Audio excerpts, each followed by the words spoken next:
No, señora. De acuerdo. Entonces ya, Gracias. entonces les decía que estamos continuando con la revisión de la matriz general enviada por ustedes en días pasados.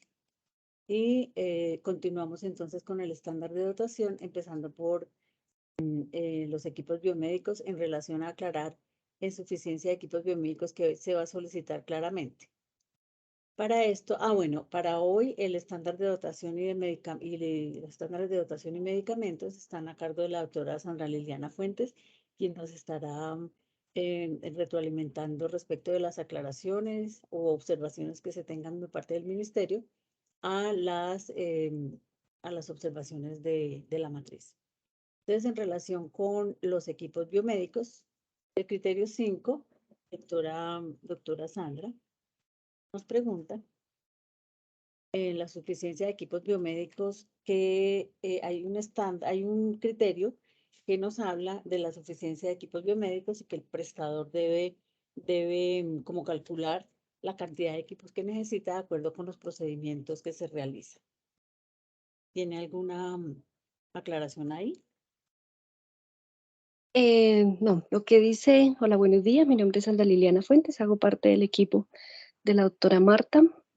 Lo que dice la suficiencia es que en estos equipos biomédicos donde se tenga que realizar procesos de esterilización o limpieza, la suficiencia debe contemplar estos tiempos para que siempre estén disponibles cuando un paciente se requiera o un procedimiento lo requiera. En este sentido, se debe contar entonces con los suficientes equipos biomédicos para que ellos puedan entrar a estas rutinas de esterilización o limpieza. ¿Consideran que debemos hacer la aclaración a la redacción? Em,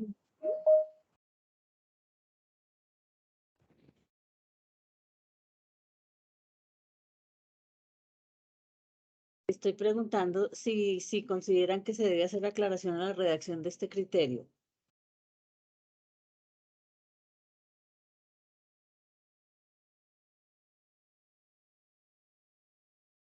¿No me escuchan? yo sí la escucho, no sé si es que está silenciado algún participante, no sé. No, yo no tengo controles hoy. Yo escucho bien, pero no tengo, pues, buenos días sobre el tema, pues, sobre esa observación que se realizó. Tal vez de pronto la aclaración, bueno, mi nombre es Luz Estela Ochoa, qué pena, de RTS SAS. Tal vez pensaría que quien me contempló esa observación está dirigido, es que, digamos, cada IPS como tal, pues, tiene pues un formato, lo hemos empezado a hacer desde que salió esta norma en el 2019, y la idea es que los estábamos contemplando también los equipos que por situaciones de daño también tuviera uno que enviarlo al proveedor, se debería incluir acá. No sé si eso hace parte de este punto o solamente lo que usted menciona, doctora, que en el momento en que se requiera por limpieza o porque se envíe a esterilizar nomás. Porque si se No, sí, interpreta tiene de que esa ver con forma. todo. Sí, este criterio tiene que ver con todo porque el prestador debe calcular la suficiencia de equipos biomédicos que requiere de acuerdo con los procedimientos que realiza.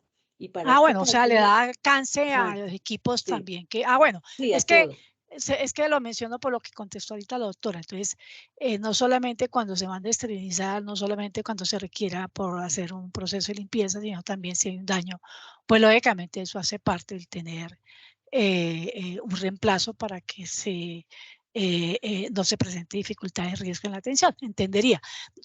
Ahora, anotación que no sé quién pues hizo esta observación, entonces no sé si a los demás consideren que hay que hacer alguna claridad o pues para mí es claro, ¿no? No sé los demás qué Igualmente, opinan. hemos recibido, esta es una pregunta frecuente en el tema de dotación.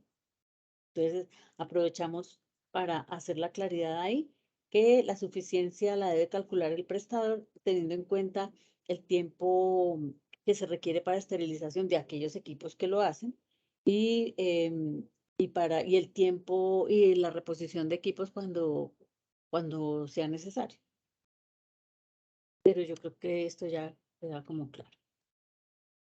Respecto al segundo punto, el requerimiento de monitor de signos vitales en carro de paro, dice la propuesta de ajuste que contar con el carro de paro de signos vitales con accesorios se sugiere dejar disponible el monitor, no exigirlo en el carro, pues sería de muy poco uso, que se le daría y dotar todos los carros de paro con monitores costosos.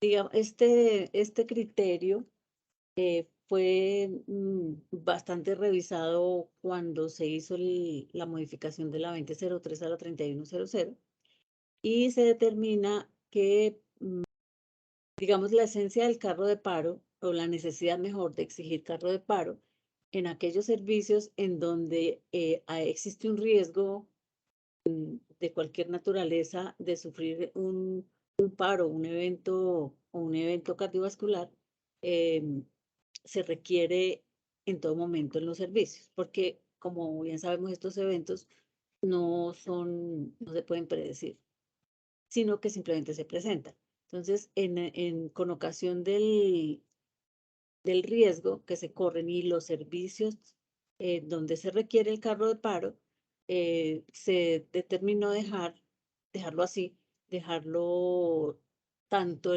la ubicación de los carros de paro en aquellos servicios como el contenido del carro de paro que también se revisó en ese entonces. Entonces, no sé si alguien tenga alguna observación aquí a este punto.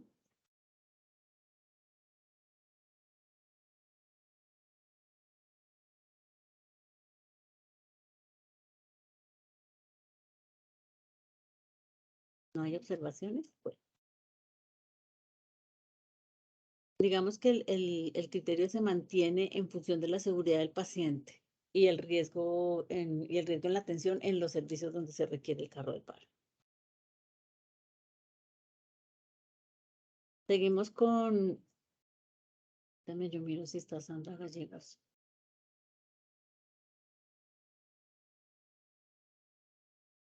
Sandra no se ha conectado, entonces continuamos con el siguiente punto de dotación que está relacionado con el mantenimiento de los equipos biomédicos. Y dice la propuesta de ajuste que no se aclara que el profesional debe contar con el número de inscripción al INVIMA que autoriza el mantenimiento de los dispositivos médicos, entendiéndose que cualquiera puede realizar la actividad. Ok. Sandrita. Ante esta propuesta de ajuste bueno, primero es importante indicar que la resolución 3100 establece el mantenimiento de los equipos biomédicos que debe ser ejecutado por talento humano profesional, tecnólogo, técnico en áreas relacionadas. Y también se indica que el artículo 39 del decreto 4725 del 2005 estipula que el recurso humano para el mantenimiento de los dispositivos médicos considerados equipos biomédicos debe ser realizado por persona jurídica o natural que preste estos servicios de mantenimiento y que pueda verificar la calibración para los equipos tipo clases 2B y 3, para lo cual deberá contar con un responsable técnico. Este deberá ser un profesional de ingeniería biomédica o ingeniería afín o personal técnico debidamente acreditado, que deben estar registrados ante el INVIMA o entidad sanitaria competente, siendo esta la norma también de obligatorio cumplimiento. Sin embargo, no hay que olvidar las tarjetas profesionales para los ingenieros o las profesiones afines que pidan este tipo de requisito, como lo establece la Ley 842 del 2003, que modifica la reglamentación de la ingeniería y el Código de Ética Profesional. Por lo tanto, por las normas anteriormente indicadas, es obligatorio el cumplimiento de este personal para el mantenimiento de los equipos. ¿Recuerdas el número del decreto? Por supuesto, es el decreto, artículo 39 del decreto 4725 del 2005. Artículo 49. 39 del decreto 4725 del 2005. que indica el tipo de recurso humano. Listo. Después llenamos ahí ¿alguna pregunta, alguna objeción a esta aclaración?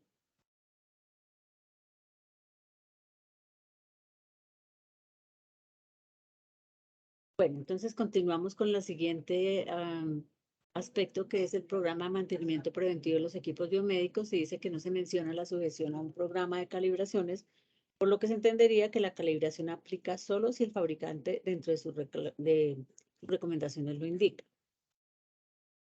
Bueno, en este sentido se indica que para los equipos biomédicos, desde el punto de vista sanitario, se debe entender como calibración lo que el fabricante haya definido en su manual y en sus instrucciones, independientemente de que esto difiera de la definición de calibración que tenemos en el decreto 1595 del 2015, puesto que la norma sanitaria es distinta a la normativa del Subsistema Nacional de Calidad. Así es. Ahí, como dice la nota, que la metrología legal no es competencia de este ministerio. Y por un lado, y por otro lado, la norma de habilitación no exige calibración, precisamente por lo que acaba de decir Sandra. ¿Alguna objeción? Seguimos con el sistema descentralizado de gases medicinales. No es claro si dentro del concepto de componentes del sistema se incluyen los flujómetros o reguladores de presión de cilindros. Esta es una pregunta que está pendiente porque lo está manejando con la profesional Luz Snedi, pero en este momento se encontraba en una actividad. Entonces, esa consulta queda pendiente de contestar.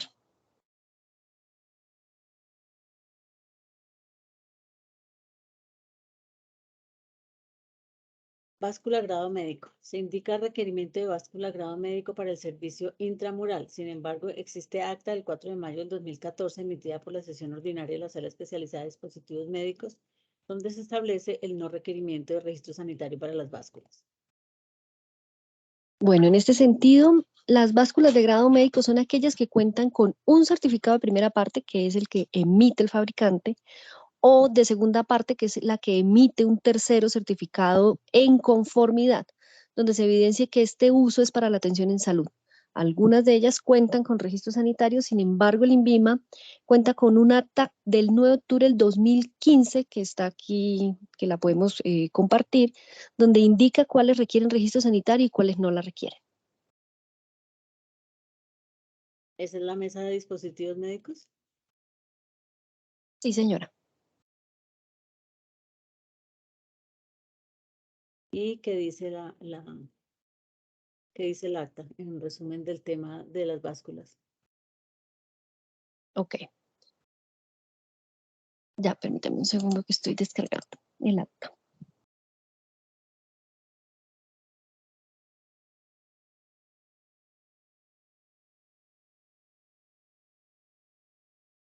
Bueno, es una sesión ordinaria del 14 de octubre del 2015 de la Sala Especial. Señora. ¿El 9 o del 14?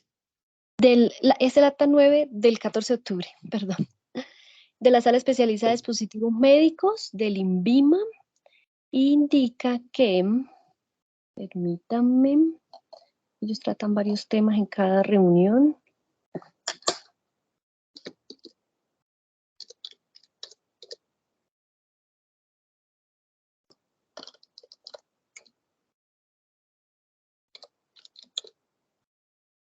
Bueno, tratan una consulta de un doctor Elkin Otálvaro.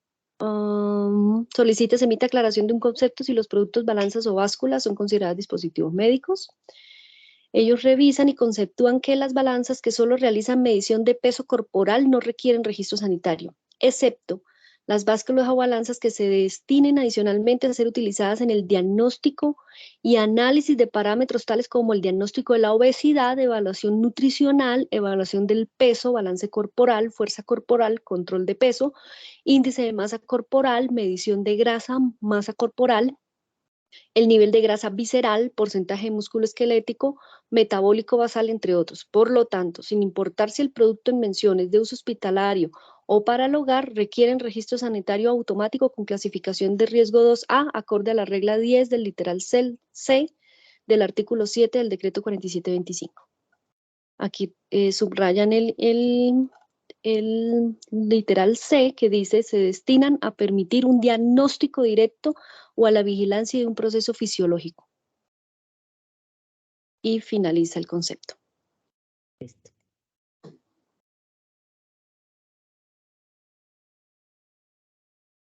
Y por último, una observación respecto del servicio de quimioterapia, y es que dice que no se especifican camas hospitalarias, no hay requisito de habilitación para camas de quimioterapia, se pide limitar y definir el manual del verificador. Aquí debemos hacer dos aclaraciones. Una es que el manual del verificador no está vigente, el ministerio lo retiró de la página web, por lo tanto no se recomienda su uso taxativo, digámoslo así. Tiene aspectos orientadores para la lectura de la norma, pero no frente a la aplicación de la misma. Entonces, se recomienda no utilizar este manual de verificador. En segundo lugar, el servicio de quimioterapia, como todos sabemos, en la resolución 1138 o la 1410, no recuerdo, salió la modalidad extramural de quimioterapia, extramural domiciliaria para quimioterapia. Esa es otra aclaración. Y por último, inicialmente el servicio de quimioterapia, si vemos en la estructura, es un servicio intramural y en las normas anteriores lo que llamamos ambulatorio. Si bien es cierto, tiene criterios solamente para la aplicación de quimioterapia de manera ambulatoria. Existen en el país varios servicios hospitalarios que tienen habilitado el servicio de quimioterapia con cama. Esta habilitación la hizo el ministerio siguiendo los requisitos que tiene la resolución específicamente para infraestructura. Sí, más que todo para infraestructura, el resto pues no tiene injerencia. Y era que allí donde dijera sillas, se debiera leer camas. Entonces, de esta manera, aunque la norma no especifica una modalidad intrahospitalaria específicamente, el procedimiento de quimioterapia se puede realizar en un servicio de hospitalización, teniendo en cuenta que es en el servicio de hospitalización en donde se debe documentar el procedimiento de la aplicación de la quimioterapia, teniendo en cuenta también que esta quimioterapia debe estar habilitada en su modalidad ambulatoria. Modalidad, no quiero decir modalidad ambulatoria porque ya no existe, en su modo, digamos, ambulatorio de aplicación. Entonces, allí donde existe la aplicación de quimioterapia intrahospitalaria, esta verificación se hizo con los mismos criterios que hoy existen en la norma para el servicio de quimioterapia, aplicando las camas, digamos, verificando las camas en lugar de las sillas. Y de esta manera existen unos servicios habilitados como quimioterapia hospitalaria. Hoy en día este servicio de quimioterapia existe en modalidad intramural y extramural, que se puede aplicar en hospitalización y se puede aplicar de manera ambulatoria. Y como ya les dije, lo que estamos, digamos, orientando en la verificación es que aquel servicio de hospitalización que aplique o unidad de cuidado intensivo que aplique procedimiento de quimioterapia, pues debe documentarlo en el estándar de procesos prioritarios y pues obviamente como la aplicación de quimioterapia requiere unas interdependencias y requiere unos recursos adicionales como son la central de mezclas. Esta aplicación de la quimioterapia en hospitalización debe depender de un servicio de quimioterapia habilitado por la institución, pues con los criterios que dice la norma de habilitación. ¿Alguna observación a esta? Estoy viendo las manitos.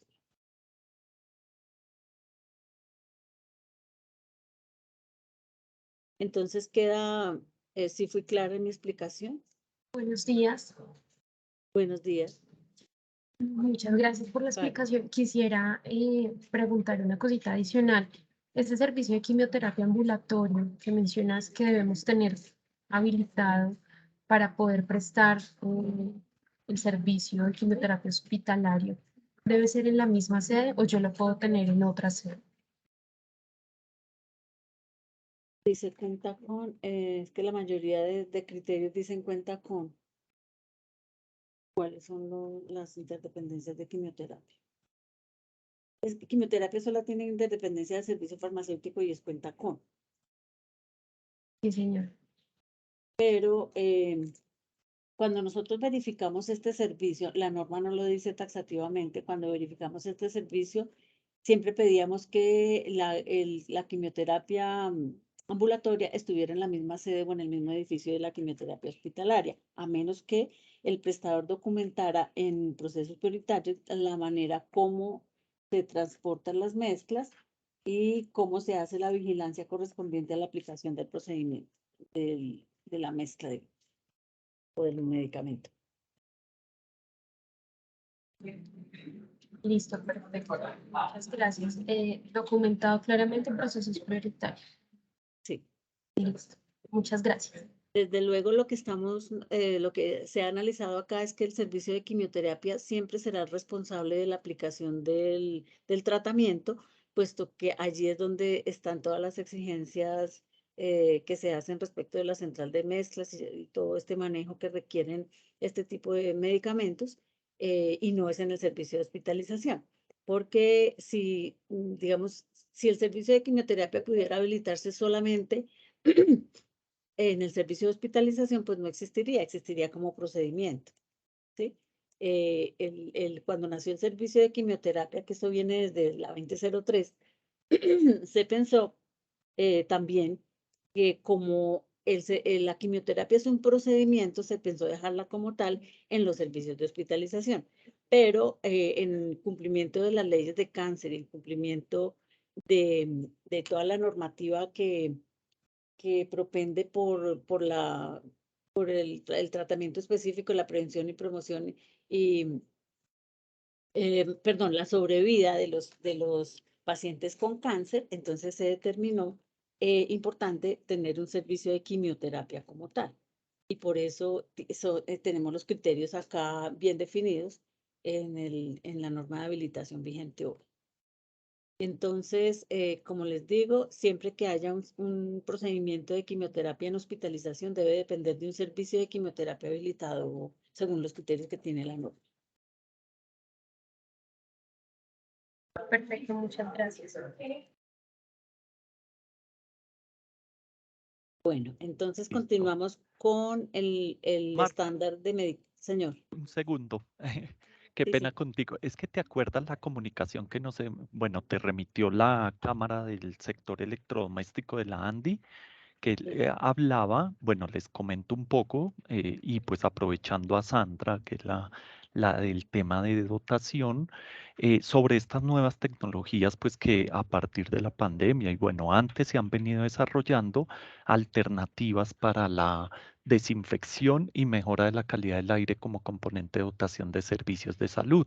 Ellos exponen pues que ya hay unas entidades que están fabricando unos dispositivos con radiación por UVC contra el COVID y otros virus presentes en el aire y en las superficies. Entonces, pues ellos lo que nos están proponiendo es que estas nuevas alternativas de desinfección, ya sea del aire, de los quirófanos, etcétera, quede pues incluido o la opción en este estándar de dotación, para que ustedes lo tengan presente. Entonces no sé si es pertinente, si ustedes lo pueden evaluar y pues qué piensan también las entidades acerca de estas propuestas, porque pues sin duda alguno ya las estarán utilizando y si es necesario incluirlo en la norma o simplemente dejar como alternativa estos nuevos sistemas. ¿En dónde es que esté? Yo no recuerdo dónde tengo esa. Sí, yo la vi. Esa propuesta la vi, pero no recuerdo dónde la. La carta, sí, si quieres Es que es la envío aquí sí, por el chat por si la Sí, quieren revisar y pues ver la sí. pertinencia para incluirla junto con otras alternativas en Sí, esta. ¿Listo? Entonces, la analizaríamos, si quieres la pones por el chat. listo. Si quieres continúe, yo ya la envío por el chat. Frenar. ¿Listo? Listo, gracias.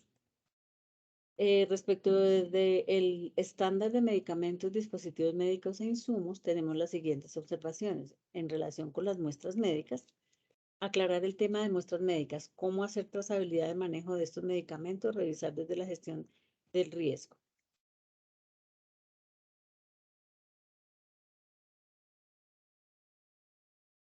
¿Alguna aclaración, Sandra?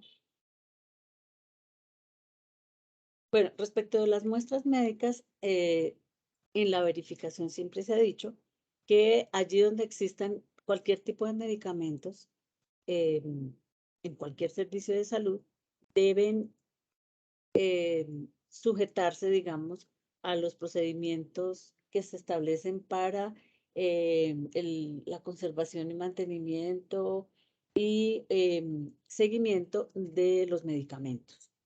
Y por eso es que ustedes muchas veces ven que en los servicios de consulta externa no se tienen medicamentos, porque siempre los verificadores exigen, o mejor, la norma de habilitación como en un orden lógico, exige que allí donde hayan medicamentos, estos deben estar sujetos a los procedimientos que tiene definidos el servicio farmacéutico para, de acuerdo con el tipo de medicamentos que se estén manejando. Y entonces, por esta razón, si se manejan medicamentos, muestras médicas que son medicamentos, en cualquiera de los servicios donde no, por ejemplo, consulta externa, donde no es exigible que la institución tenga un servicio farmacéutico para aquellas IPS de baja complejidad, por decir algún ejemplo, o los profesionales independientes, entonces no se permite que en la consulta se tengan medicamentos, se manejen medicamentos, pues porque todos sabemos los 9 pasos que contempla el servicio farmacéutico para el tratamiento de los medicamentos. Dentro de estos 9 pasos está la conservación, está el almacenamiento y está lo que es el seguimiento a través de la semaforización. Y si el servicio no tiene una vigilancia adecuada en el manejo de las muestras médicas o los medicamentos, pues no se permite su uso en aquellos servicios cuyas instituciones no tengan un servicio farmacéutico. Sí, Doc, la respuesta es por la ausencia de trazabilidad que puedan tener estos tipos. Las muestras médicas no tienen ningún tipo de trazabilidad en almacenaje, condiciones de temperatura y demás. Entonces, estos también tienen esta falta de trazabilidad que pues impide la garantía de la seguridad del paciente cuando se administra. Listo. Solicitud de termohigrómetro. Dice, se establece, comillas, el prestador de servicios de salud que cuente con reservas de medicamentos homeopáticos, etcétera, etcétera. Ahí está todo lo que es el estándar de medicamentos relacionado con el almacenamiento, temperatura, humedad, todo este tema. Finalmente, la pregunta es, ¿cuál es el alcance del requisito de medir humedad relativa y temperatura para reserva de medicamentos? Bueno, ahí hay dos aspectos que se aclaran desde la Dirección de Medicamentos. Uno es que el tema de la reserva, que no todos los medicamentos y dispositivos médicos que se encuentren en uso en un servicio de salud corresponden a reserva. Entonces, que la Dirección de Medicamentos considera que desde estos criterios, desde el estándar 4, se definió que todos los medicamentos, dispositivos médicos y demás elementos utilizados en la prestación de los servicios, sean reservas o no, deben cumplir con lo establecido en estos criterios y que es específicamente lo que el fabricante haya dispuesto para ellos.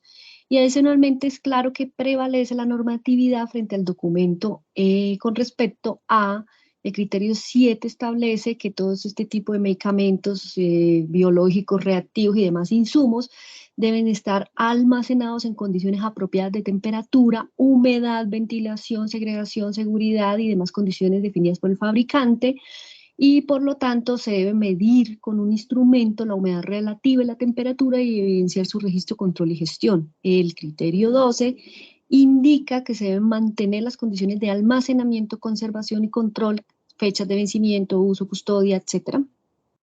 Incluidos los contenidos en el carro de paro, perdón por otra vez introducir el tema de carro de paro.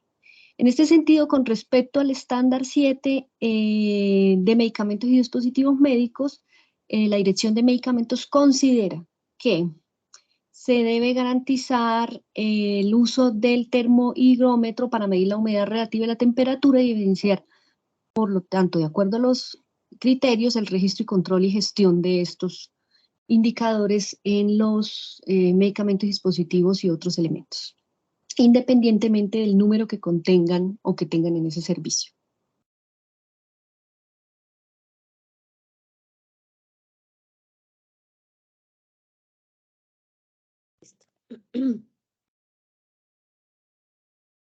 Estoy escribiendo a Sandra de estar en una reunión para agotar el tema de historia clínica y telemedicina, un punto que nos quedó más arriba. Pero no, debe estar en una reunión, no me contesta. Entonces avancemos con interdependencia. Una Y pregunta, aquí, sí, adelante. Para terminar el tema de medicamentos, esta parte de la trazabilidad y la conservación es importante tenerla en cuenta. Eso quiere decir que cada vez que yo tenga un carro de paro ubicado en un lugar del servicio, compartido con algunos servicios porque puede estar disponible, ¿cierto? Debería tener el control de temperatura y humedad instalado cerca para poder registrarlo. Igual sería para cualquier tipo de almacenamiento de medicamentos transitorios.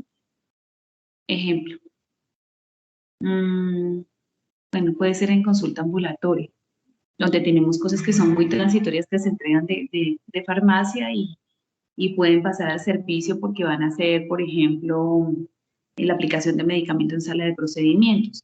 Entonces allí implicaría que yo también debo tener un termohidrómetro para verificar las condiciones ambientales. ¿Sí? Sí, señora, según lo informado por la Dirección de Medicamentos, el prestador de salud debe mantener las condiciones de almacenamiento, conservación y custodia, uso y custodia de los medicamentos, dispositivos médicos e insumos contenidos en el carro de paro, por ejemplo. Y en este sentido, señora. Sí, no, lo que iba a decir es que, sin embargo, la norma no exige para el carro de paro específicamente un termohigrómetro, pero sí se exige lo que está diciendo Sandra Liliana, la conservación y mantenimiento de los medicamentos. Por eso es que el servicio farmacéutico, como es el responsable del seguimiento de los medicamentos, es el que debe definir en sus procesos prioritarios dónde requiere termohigrómetro allí en aquellos puntos donde dispense medicamentos. Si el servicio farmacéutico dispone que en los carros de paro deben haber termohigrómetros, pues deben tenerlo de acuerdo con los procedimientos que ellos hayan documentado. Porque la norma no exige que en todas partes donde haya medicamentos haya termohigrómetros, pero sí exige que se tenga un seguimiento y control de su gestión. Y este seguimiento y control de la gestión de medicamentos, pues la tiene el servicio farmacéutico. De manera que ellos son los que deben definir en dónde sí y en dónde no pueden o no tener termohigrómetros.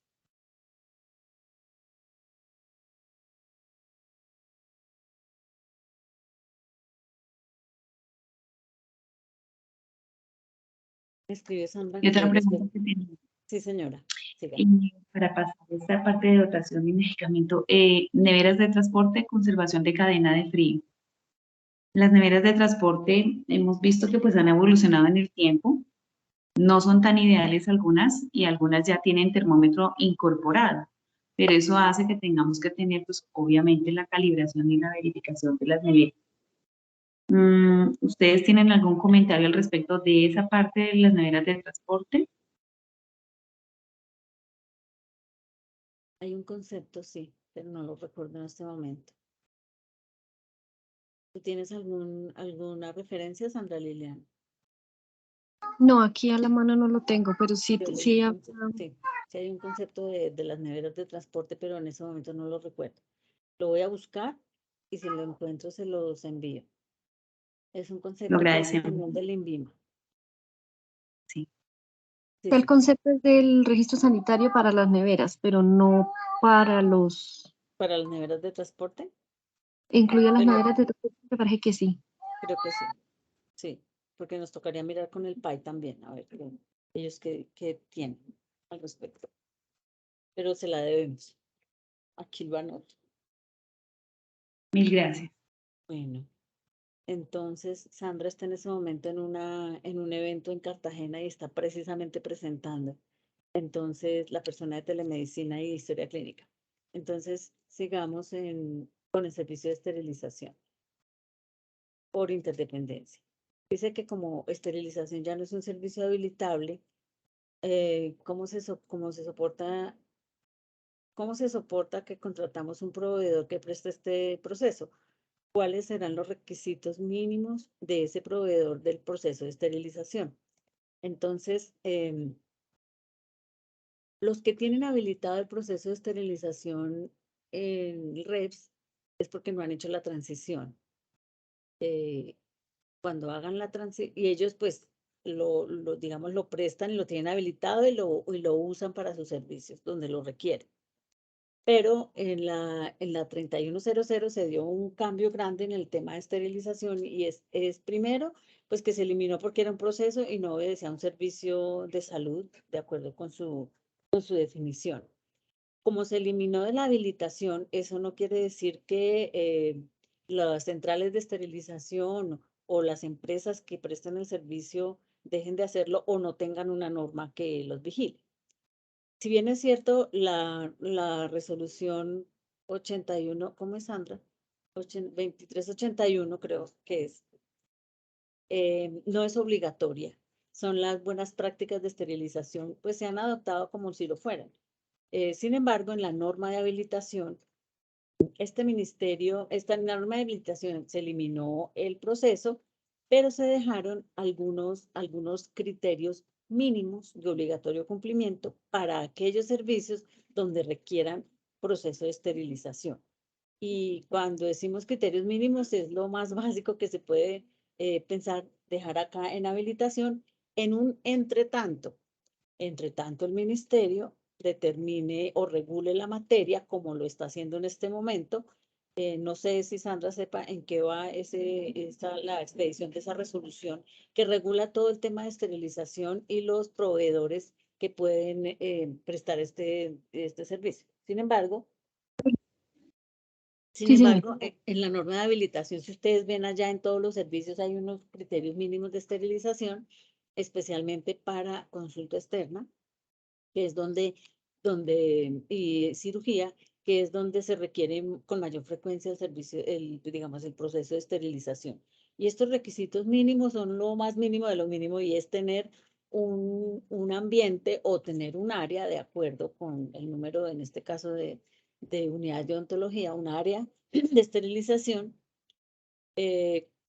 señalizada y no sé qué más lo que dice ahí. O cuando se superan las dos o tres unidades de odontología, ya se requiere que sea un ambiente para esterilización donde tenga mesón de trabajo con poseta.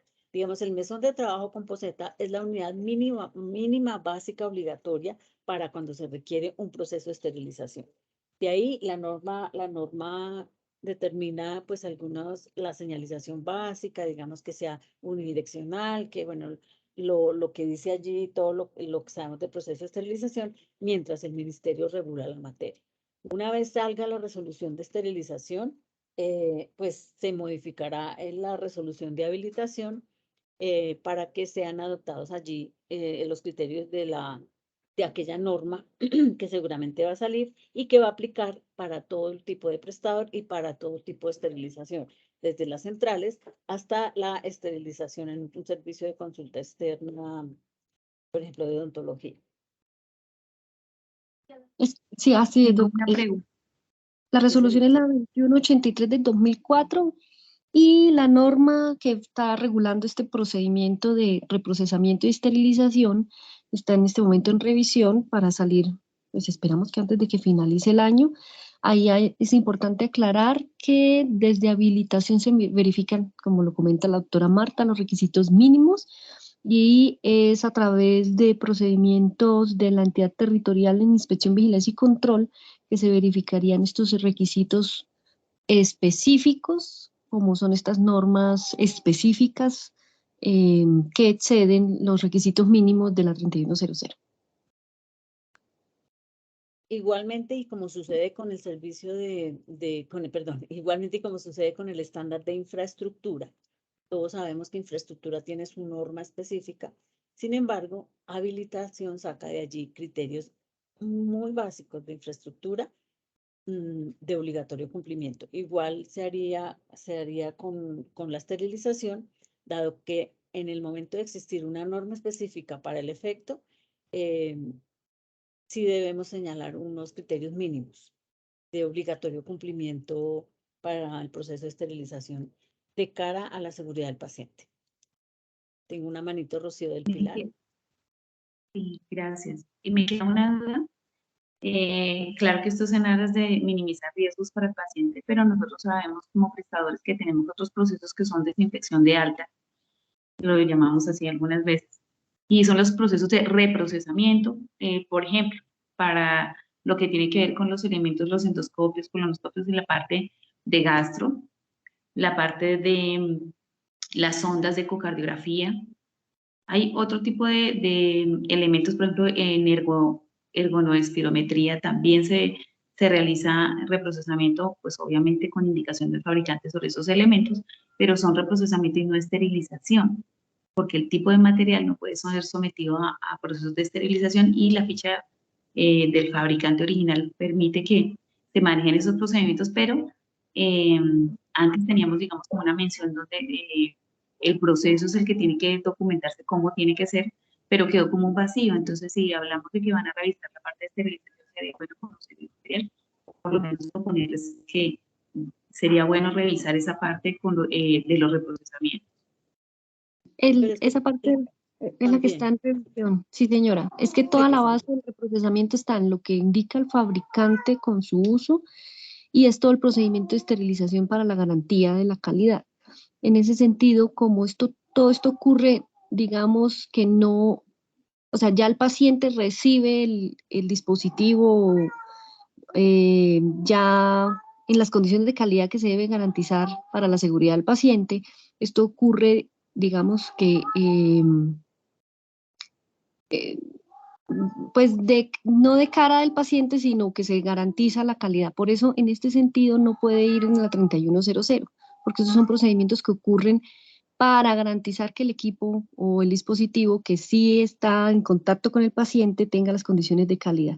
Por esto es un tema un poco más complejo que incluye, son acciones de inspección, vigilancia y control, más no de 3100. Sí, pero el tema de reprocesamiento también tiene su norma, o no sé si será la misma norma, pero son dos temas que manejamos aquí en la norma de habilitación con unos criterios muy básicos. Por lo menos en habilitación, el único criterio que prácticamente quedó en el tema de reprocesamiento es lo que diga el fabricante. Mientras se regula el tema de reproceso, que también está en revisión, entiendo yo. No sé si será una resolución aparte de la esterilización o serán las mismas, eso no lo tengo claro. Pero sí, estos dos temas, digamos, son diferentes y están siendo materia de regulación.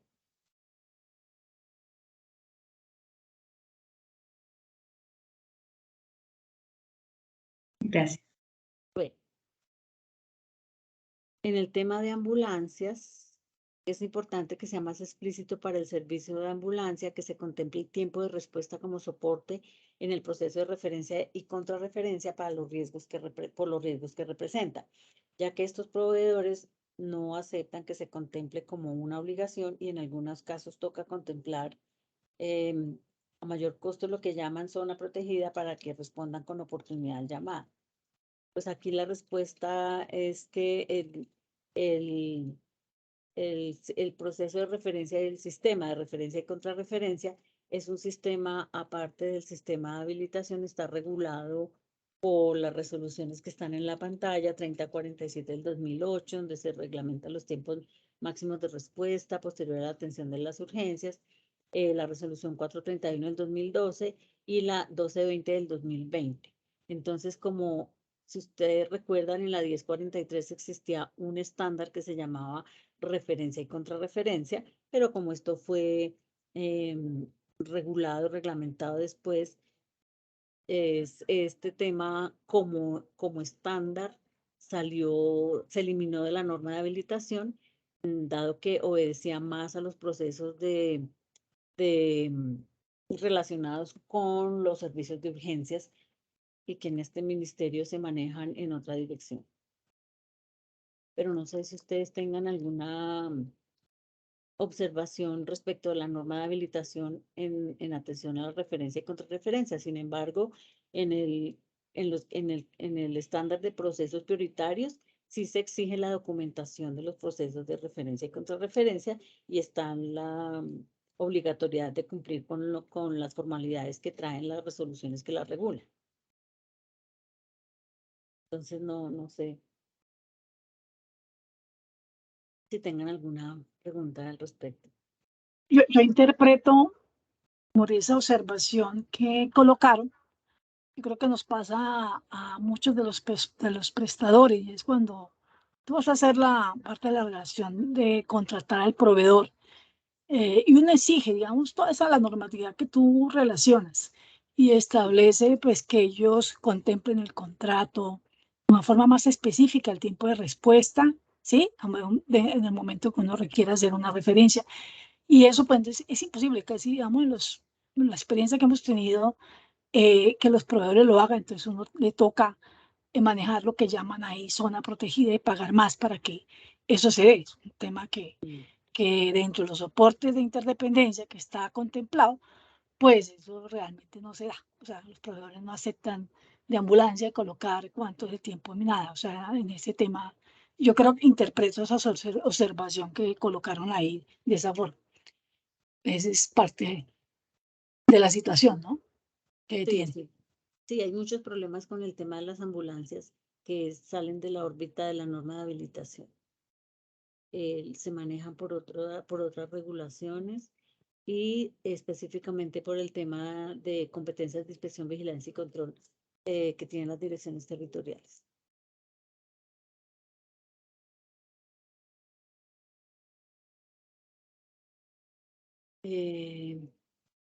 Para procesos prioritarios, entonces la pregunta es como soporte en gestión, ¿cómo se contemplaba en la norma anterior dar mayor claridad sobre su aplicación de acuerdo con los tipos de comités, de acuerdo a las normas más aplicables para evitar interpretaciones en las visitas de verificación?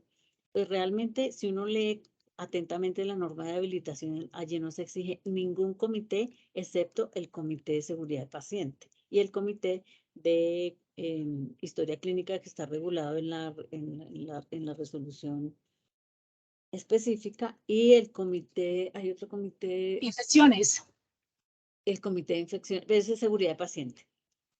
Sí, eso está dentro de la política de seguridad del paciente, se habla del comité, que no me acuerdo el nombre, si es de infecciones o qué otro nombre se le da. Y en el de medicamentos también, como la norma de habilitación llama el decreto de medicamentos y la regulación de medicamentos, allí también se exige un comité obligatorio, que es el comité de farmacia, creo, de servicio farmacéutico, algo así, no recuerdo, y el comité de historias clínicas que está regulado en la resolución 1995. Pero más comités obligatorios, la norma no los precisa, digamos, no los señala directamente.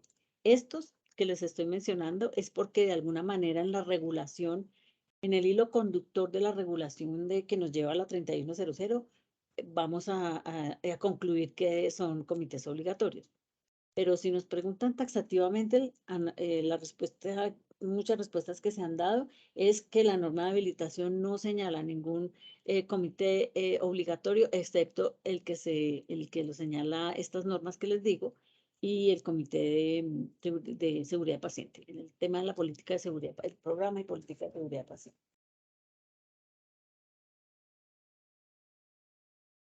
Bueno, y para el tema de diálisis ya tenemos una sesión específica para ello. Vamos a ver si estas otras preguntas relacionadas con el PAMIC. Teniendo en cuenta que, un momentico, a ver si Julio César está conectado, que es la persona responsable del tema. Doctora, me disculpa, Señora, sí señora. es que levanté la manito. Ay, qué pena, es que no estoy viendo las No manitos. te preocupes, por eso interrumpí. Sigue.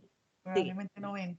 No, en ese tema de comités, a ver, yo creo que sí vale la pena hacer algún tipo de aclaración frente a la 3100. O sea, tú lo planteas supremamente claro. Creo que compartimos el concepto, pues la mayoría contigo, y es que efectivamente la 3100 solamente nos pide el Comité de Seguridad del Paciente, ningún otro. Pero lastimosamente durante las verificaciones nos solicitan todos los soportes de los demás comités, y estoy hablando de las verificaciones de habilitación. Entonces, ahí termina apareciendo el comité de farmacia y terapéutica, el comité de historias clínicas, el comité de ética, o sea, terminan pidiéndonos todos los comités, pues, que son normativos, que claramente deberíamos tener, pero que la 3100 es muy clara en decir también que no se deben verificar otras normas diferentes a lo establecido en la 3100, pero nos sigue pasando. Entonces creo que es parte de eso, de lo que hemos hablado en las otras sesiones, y es cómo educar bien a las direcciones territoriales en no solicitar lo que no está establecido en esta norma puntual, ¿cierto? Y digamos que el argumento del verificador siempre es, pero es que sí está en la 1995. Pues sí, pero pues la 1995 no es el objeto de verificación. O sí está en el decreto 2200, sí, pero no es objeto de la verificación. Igual pues con el estándar de medicamentos que mencionábamos hace un rato, nos pasa lo mismo. Con el decreto 2200 y la resolución 1403, que son las del servicio farmacéutico, la 3100 solamente relaciona al 2200 para hablar del talento humano, solamente para eso, de resto no, pero básicamente nos verifican el decreto 2200 completo, ¿cierto? Entonces, ese tipo de aclaraciones son las que yo creo que valdrían mucho, mucho la pena desde el ministerio, que queden muy específicas para las entidades territoriales, lo cual no quiere decir que no tengamos que cumplirlas, sino que no son objeto de la verificación de 3100. Sí, de acuerdo, esta última parte es clave. No significa que no tengan que cumplirlas. Nosotros estamos dando orientación de asistencia técnica a las direcciones territoriales cada 15 días en un estándar diferente y dando las claridades que se requieren. Y pues sí lo voy a tener en cuenta para recordarles a ellos. Sin embargo, siempre se les hace la misma observación, no verificar lo que no está en la norma. Pero pues, bueno, ustedes entenderán la Sí, claro. rotación, la altísima rotación que tienen las direcciones territoriales en cuanto al talento humano de verificaciones. Para nosotros es un inconveniente, es una barrera terrible para el tema de la armonización de la verificación. Sin embargo, tenemos, el ministerio ha hecho lo que ha podido, digamos, tenemos un chat abierto con ellos, tenemos un chat específico con los referentes de cada dirección territorial, tenemos una programación de asistencias técnicas, y ahí poco a poco vamos, digamos, alineando los temas. Ahorita que ya que están suspendidas las visitas del plan de visitas, ellos están haciendo visitas de IBC y este otro tipo de visitas, visita previa y las visitas que solicitan los mismos prestadores. Y ahí también los estamos llevando de la mano. De hecho, el jueves pasado tuvimos una asistencia relacionada con el alcance de las visitas de IBC, y ahí vamos madurando los temas. Sin embargo, no es tan fácil, no es tan Claro. fácil porque ellos tienen toda la autonomía legal, digamos, para hacer cumplir la norma.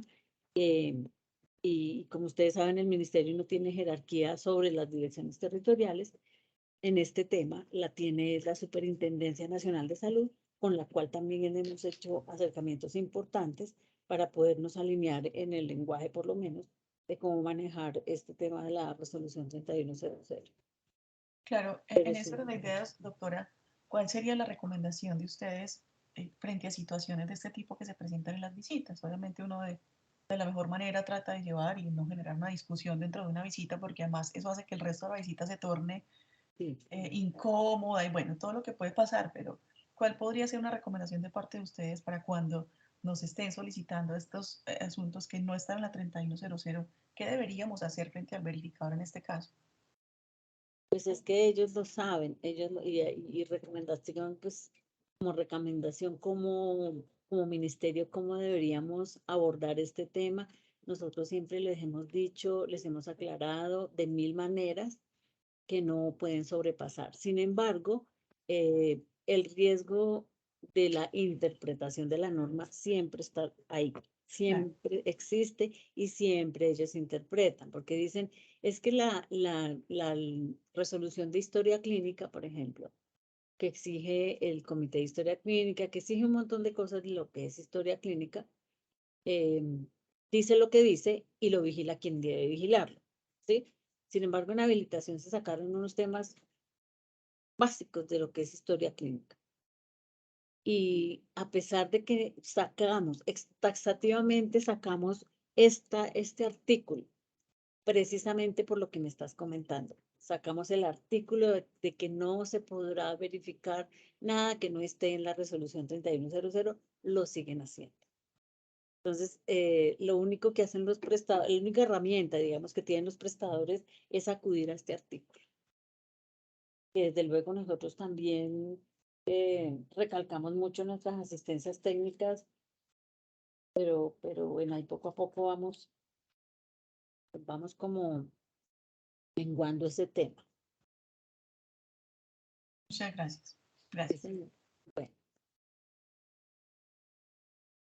Bueno, y en el tema del sistema del PAMEC,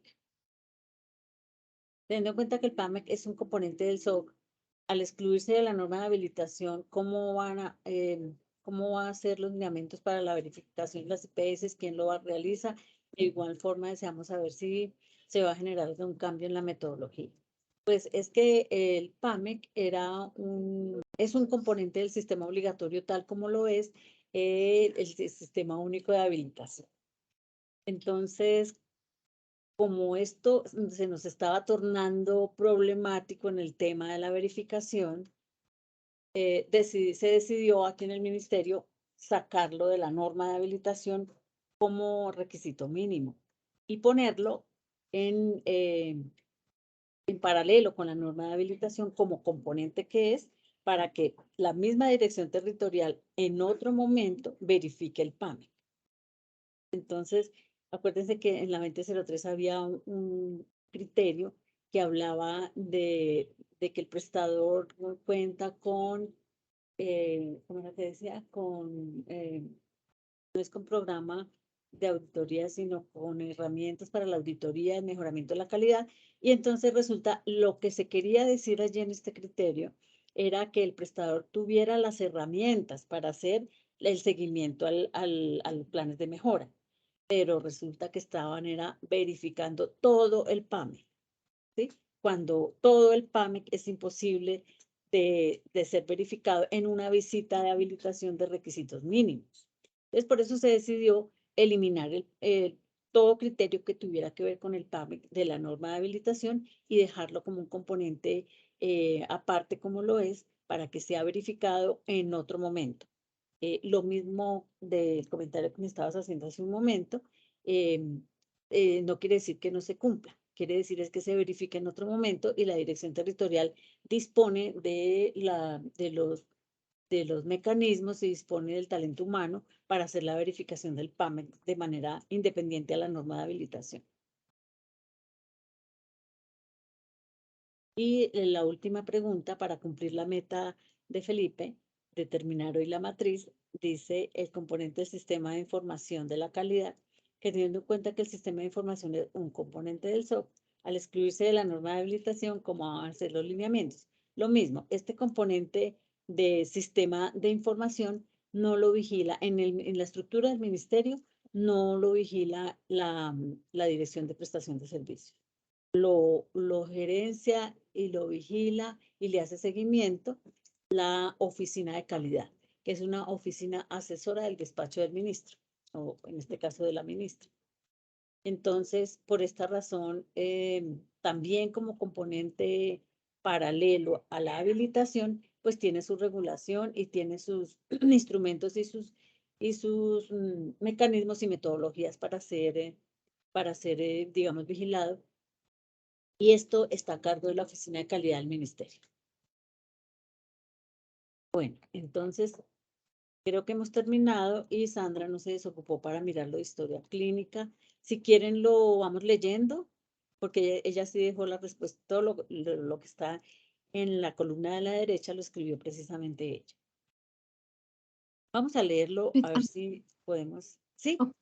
Pero Sí, señora. en este momento, pues en este momento revisando los estándares un poco, por lo menos estos últimos, el de esterilización, el de PAMEC, el de sistema de información, también es importante resaltar que no son, que aunque sea la entidad territorial la encargada por norma y por competencia misional de verificar los estándares de calidad, los estándares y criterios de la 3100, a ellos también les compete todas las acciones de inspección, vigilancia y control, y de pronto no ha quedado muy claro dónde está el lindero de dónde termina uno y empieza el otro, y pues genera un poco esta confusión de, pues de solicitar ajustes a la 3100 sobre temas que específicamente no son de 3100.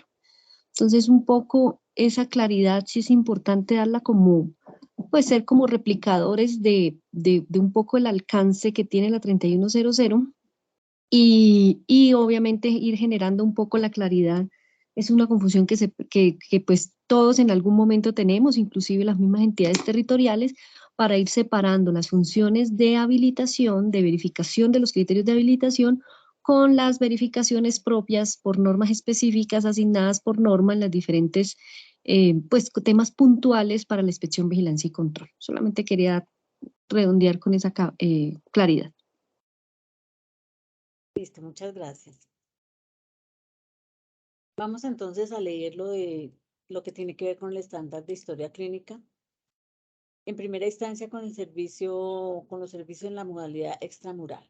Dice la observación, la historia clínica extramural reposa en la IPS del paciente. Los extramurales se llevan en una hoja de prestación de servicios, pero ahora exigen que la deben tener y controlar todos los prestadores. Entonces, son dos historias clínicas. Se sugiere que mantenga a la IPS, que la mantenga la IPS, no los terceros prestadores. Además, es información confidencial. Entonces, nos dice Sandra que cada paciente atendido por un prestador debe tener una historia clínica de las condiciones establecidas en la resolución 1995 y 3100 y 866 de 2021. Que en la historia clínica se deben registrar cronológicamente las condiciones de salud del paciente, los actos y los demás procedimientos ejecutados por el personal de salud que interviene en su atención. Y además dice que el prestador de servicios de salud que atiende al paciente es el responsable de la generación, custodia, conservación y disposición final de la historia clínica de los pacientes que atiende y por eso debe desarrollar los procesos y actividades que se requieren para su manejo y gestión en el medio que definen, papel o electrónico, cumpliendo con las condiciones técnicas establecidas por la normatividad vigente. Entonces, lo que nos dice la norma es que la historia clínica es única, que es obligación del prestador abrir historia clínica y mantener historia clínica de todos los pacientes que atiende y que la custodia es del prestador que atiende al paciente.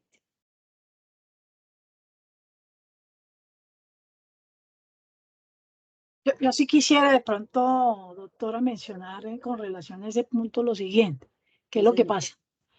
Digamos, cuando uno va y atiende al paciente en su IPS hospitalaria, de una modalidad extramural, hace la intervención del paciente en la IPS hospitalaria.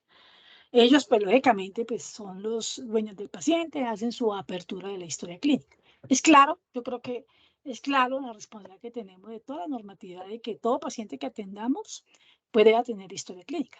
Pero lo que ocurre, y tal vez la situación que está acá, es que aquí se genera una duplicidad. Dentro de las cosas que exigen las IPS hospitalarias es que toda la atención se les registre en su historia clínica, ¿sí? En la historia clínica de ellos, en la historia clínica del paciente, en la historia clínica electrónica que reposa en la IPS hospitalaria. Adicional, pues tenemos que hacer otro registro en nuestra historia clínica, o sea, estamos hablando del tema de la duplicidad misma del registro, al punto que ellos, y eso se ha buscado, en que ellos reciban digamos, del soporte del prestador que hace la atención extramural, su registro de la historia clínica, lo que ha hecho, entregarse que ellos lo acepten. No, ellos no aceptan, ellos exigen que sea registrado en su propia historia clínica. Ese es el tema. No es claro lo que la doctora aquí hace la aclaración y lo que la normativa dice. El tema es la duplicidad. Interpreto en el caso nuestro de ese doble registro en la historia de ellos y en la historia de nosotros. Ese es el tema. Pues ahí estás hablando de los domiciliarios, ¿sí? No, estoy hablando y me estoy aquí, pues es uno de los puntos, no sé, pues yo creo que le aplica a los que manejan atención en IPS hospitalaria como diálisis, que nos toca ir y hacer la atención en la IPS hospitalaria, ¿sí? La atención de diálisis en la IPS hospitalaria. Entonces, ahí nos toca, nos piden que tiene que ser en la historia clínica de ellos. Sí, Pero sí, a la vez porque también nosotros en la historia clínica de nosotros. Estamos hablando de la duplicidad. El deber ser es, nosotros lo registramos y que ellos nos reciban el registro. No, toca en ellos el registro en su plataforma y nosotros también hacerlo, pues con el nuevo cambio, la 3100, pues también registrarlo en nuestra historia clínica de esa atención extramural. A eso se refiere, digamos, sí, esta ok. observación. Sí, sí, sí, pero es que la custodia de la historia clínica la tiene la institución que custodia al paciente, digamos que le está haciendo el tratamiento al paciente. Y en este caso, sí, los datos de la evolución del tratamiento debe estar en la institución, en la IPS, donde se hace tratamiento al paciente. El tema de las personas, de los servicios de diálisis, ahí sí no sabría cómo, Estamos hablando de la cómo modalidad extramural. sí, cómo hacer unificación de historia clínica. Es que ese es el tema. Sí, sí, sí. Es el registro de la historia dentro de otra IPS hospitalaria. Y entendemos porque la atención y la intervención se hace ahí. Y uno pues maneja equipos de soportes, tablets o algo para registrar nosotros. Pero acá debiera, bueno, si nos toca registrarlo allá donde está el paciente, donde se le ha hecho la apertura, la idea es que nos entregaran también copia, no, tampoco, para que nosotros hagamos también custodia de lo que hemos hecho. Pero el tema acá es el doble registro, ¿sí? De dos plataformas, registrar lo mismo en un lado y registrar lo mismo en otro lado. Ese es el tema. Listo, nos va a tocar hacer, hacer una llamada corta, como una sesión corta para el tema de historia clínica, porque estoy segura que Sandra tiene la respuesta para esto. Que ella, pues como ella es la experta en el tema de historia clínica. Entonces, no sé, Felipe, que si forma parte de las deudas que estoy Claro que sí. anotando o cómo. ¿Sí? Sí, sí, la podemos dejar pendiente y Porque me hacemos dio una la seguridad sesión. que ella tiene la respuesta para esa pregunta. Sí, sin duda. Eso. En cuanto a Eso las... es lo mismo en el caso, Sí, perdón, eso es lo mismo en el caso de los, bueno, no es lo mismo, pero es similar a cuando tenemos algunos prestadores de servicios que contratamos dentro de la IPS, nos vienen y dan su atención bajo los lineamientos y los parámetros de la IPS contratante grande, porque son pacientes que no se pueden movilizar, digamos así, no pueden salir de la institución, están intrahospitalarios. Diferente al caso de los pacientes que en consulta ambulatoria tenemos, por ejemplo, algunos de nosotros tenemos edificios de consultorios de especialistas que tienen atención privada. Ese es diferente, pero hay algunos de los servicios sí que efectivamente intrahospitalariamente se brindan al paciente como parte de su cuidado integral, que tienen un registro, y ese registro, según la 3100, es un registro único y simultáneo e inmediato después de la atención. Por eso es que nosotros exigimos que hagan el registro dentro del clínico. En el caso, por ejemplo, nosotros lo que hacemos es credencializar a las personas que van a hacer el registro, revisar sus credenciales, establecer unos permisos y unos perfiles para que puedan hacerlo dentro de nuestro registro de historia clínica. ok. Pero como estamos hablando específicamente del servicio de diálisis, yo creo que estos temas lo podemos abordar en la sesión de diálisis, ¿no te parece, Felipe? Sí. Sí, Sí, por favor. listo. Entonces, El viernes, ¿no? Quedó esa. sí, el viernes. Entonces, en cuanto a las siglas, revisar si se puede aplicar el manual de siglas médicas o revisar cuáles se pueden utilizar. Y dice Sandra Gallegos que debe garantizarse al paciente el acceso a la información como un elemento esencial del derecho fundamental a la salud. El uso de siglas, abreviaturas, acrónimos y símbolos de la historia clínica en la historia clínica afecta la claridad, entendimiento y comunicación entre los profesionales de la salud y por ende la interacción entre médico y paciente. Dice que la resolución 1995 establece que la historia clínica deben diligenciarse en forma clara, legible, sin utilizar siglas, por lo que los prestadores en aras de su cumplimiento no deben usar siglas, acrónimos, abreviaturas en los registros de la historia clínica. Este es el concepto que siempre se ha dado cuando hacen esta pregunta. No sé si tienen alguna observación ahí.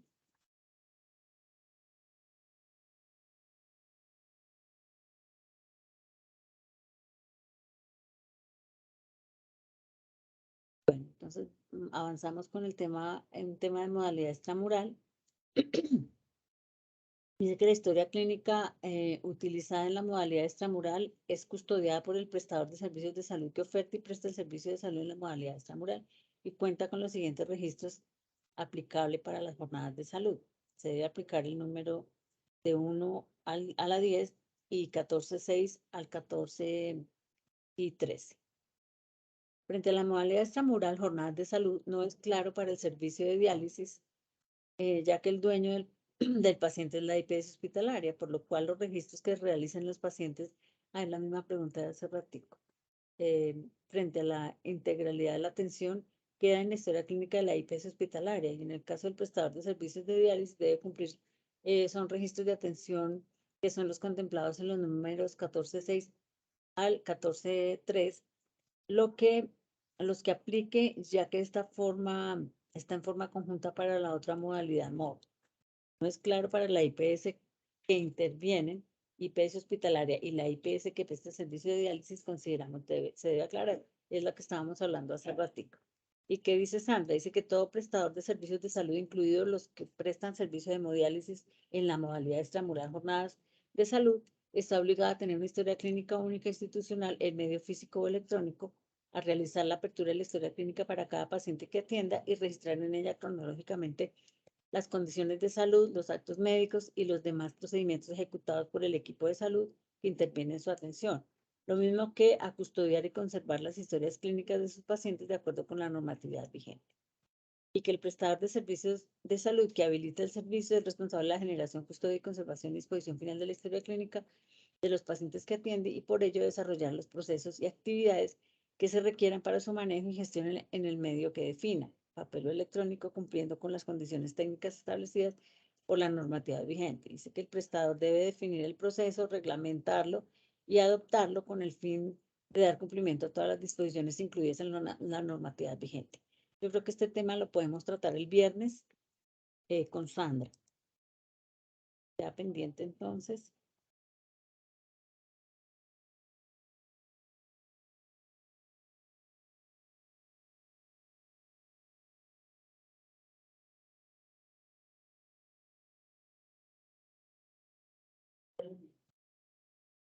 Y el siguiente tema es el de telemedicina.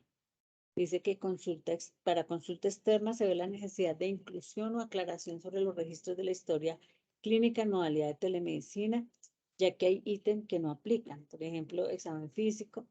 Definir los ítems mínimos estandarizados en el consentimiento informado es complicado, pues el paciente no cuenta con los medios para escanear y firmar. No todos los prestadores pueden grabar por temas tecnológicos. Ella hace un recuento largo relacionado con la normatividad de la resolución 1995. No sé si quieran que lo leamos. Sí, señora. Bueno, dice en la resolución 1995 del 99, en su artículo 1, define la historia clínica como un documento privado, obligatorio y sometido a reserva, en el cual se registran cronológicamente las condiciones de salud del paciente, los actos médicos y los demás procedimientos ejecutados por el equipo de salud que interviene en su atención.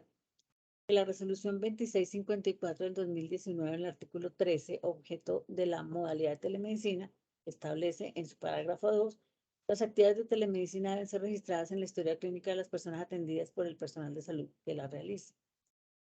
Adicionalmente, en el estándar de historia clínica para todos los servicios, para todas las modalidades, se establece, numeral 4, las historias clínicas cuentan con los componentes y los contenidos mínimos definidos en la normatividad que regula la materia. Cada paciente atendido por un prestador independientemente de la modalidad en la que lo haga debe tener una historia clínica en las condiciones establecidas en la resolución 1995, 3100 y 866. Son componentes de la historia clínica, la identificación del usuario, los registros específicos y los anexos y los contenidos de estos componentes se desglosan ampliamente en los artículos 9, 10 y 11 de la resolución 1995 del 99. Cada prestador debe seleccionar e implementar los registros específicos según la naturaleza del servicio que preste y las atenciones que en ellos realicen, atendiendo lo preceptuado en el artículo 10 de la resolución 1995 del 99. Además de establecer los datos adicionales en la historia clínica que resulten necesarios para la adecuada atención del paciente, puede adoptar o aplicar el formulario o formato que se ajuste a las necesidades particulares de conformidad con los servicios que ofrezca, conservando sus componentes. En el anexo técnico de la resolución 866 se establece la estructura y formato del conjunto de elementos de datos clínicos relevantes para la interoperabilidad de la historia clínica, y en la actualidad se adelantan los desarrollos técnicos y normativos para realizar la implementación. Una vez se tengan dichos instrumentos, se dispondrán a los prestadores para su implementación. Es importante tener presente que le corresponde al Comité de Historias Clínicas de la institución velar por el cumplimiento de las normas de historia clínica y recomendar los formatos de los registros específicos y anexos de la misma. Se reitera que si no se pueden garantizar las condiciones para la prestación de los servicios en la modalidad de telemedicina, el servicio en la modalidad no debe ser habilitado. ¿Listo? ¿Alguna pregunta, reacción?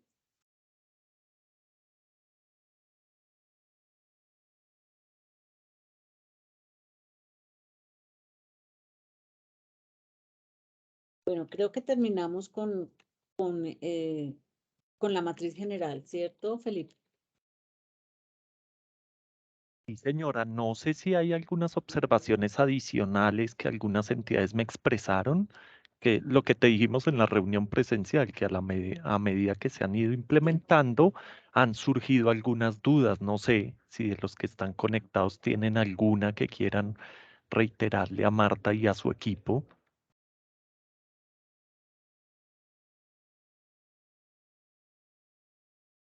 Bueno, al parecer no. Parece que no. No, No. sí, hay un Sí, comentario, perdón, pido la palabra. Sí, es que listo. estaba tratando de abrir mi archivito que se Ah, cerró. Pues, claro que sí. gracias. A medida que hemos ido revisando e implementando algunas cosas importantes que nos cita la 3100, pues han quedado como algunas dudas. Nosotros hemos visto que en la tabla de transición de los códigos de los servicios, pues algunos se absorbieron por completo, unos muy homólogos en la parte de apoyo diagnóstico y terapéutico, pero hay una parte de algunos de los servicios que quedaron metidas dentro de la consulta ambulatoria y pues digamos que ahí pierden un poco el rango.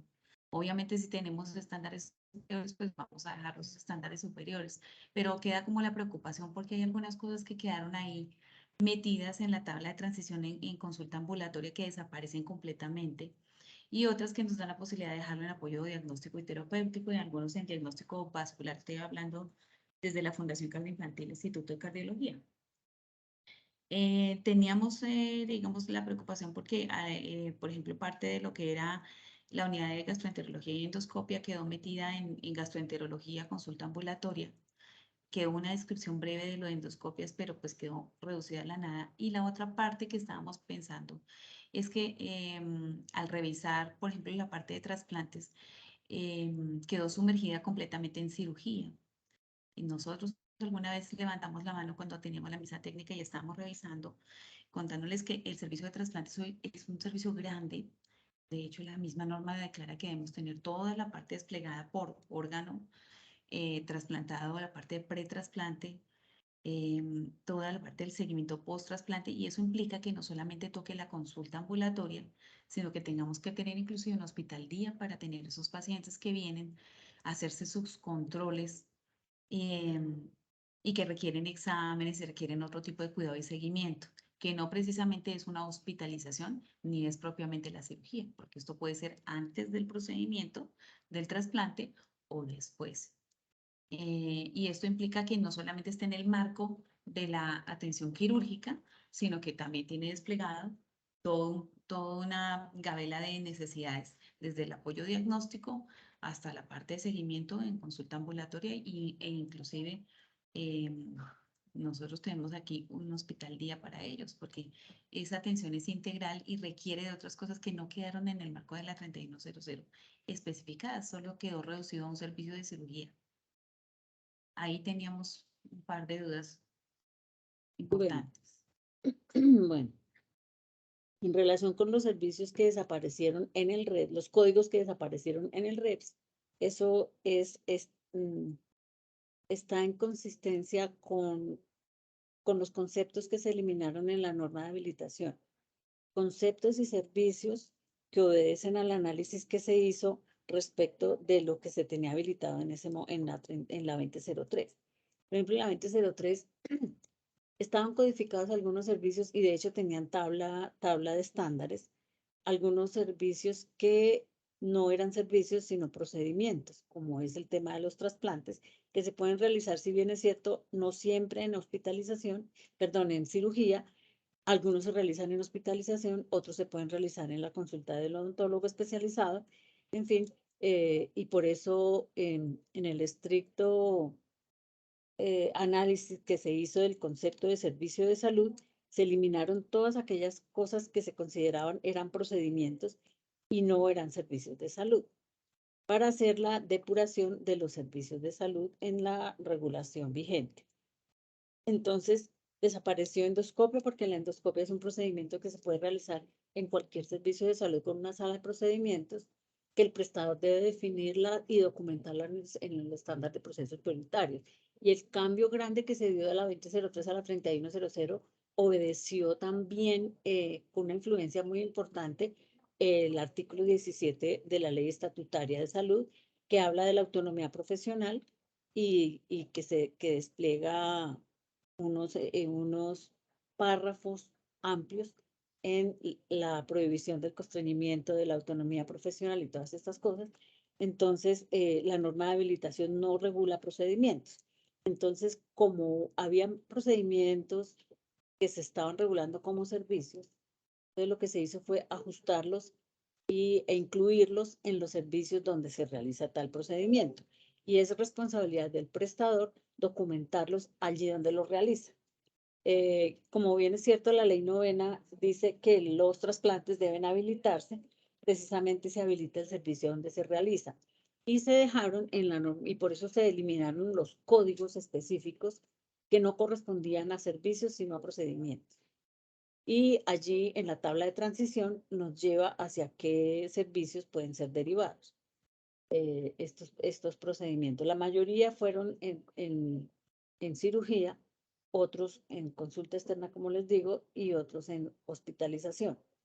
Pero bajo el criterio de la autonomía profesional es el prestador el que debe documentar en los estándares de procesos prioritarios de los servicios donde realicen los procedimientos correspondientes a los trasplantes, ya sea antes o después, documentarlos en estos servicios.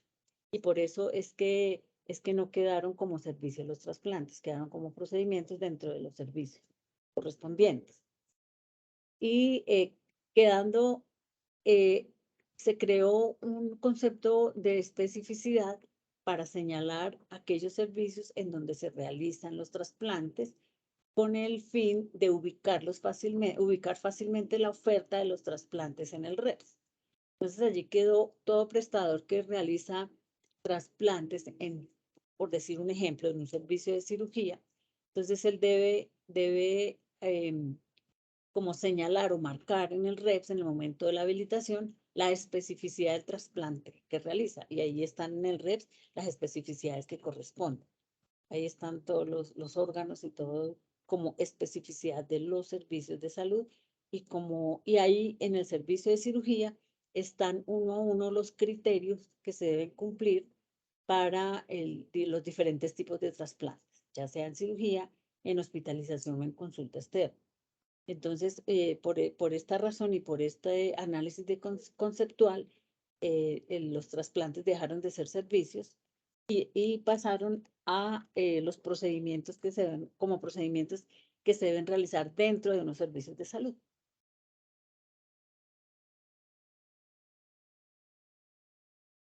Digamos, este es como el antecedente y el soporte que se tuvo para hacer la modificación que se hizo en la 3100. En el caso de la endoscopia, por ejemplo, el prestador podrá documentarlo en el servicio donde realice el procedimiento. Siempre lo que se dice es que el prestador debe asegurar que tenga el talento humano idóneo para hacer el procedimiento, la infraestructura y la dotación necesaria para realizarlo en los servicios donde los documente.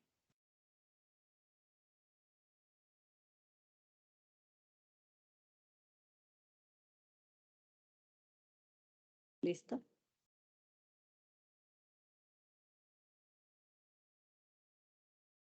¿Más preguntas?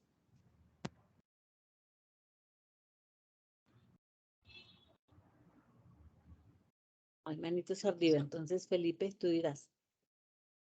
No, yo creo que ya, Marta, pues agradecerte nuevamente por este gran espacio, toda esta revisión que hicimos.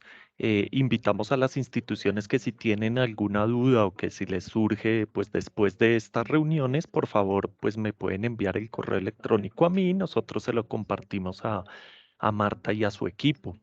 Esperamos pues que con todo esto, esta revisión, pues acojamos todas las observaciones que hicimos desde hace ya un tiempito y agradecerte, Marta, por toda tu voluntad. El viernes nos veremos para revisar solamente el tema Tema de de diálisis.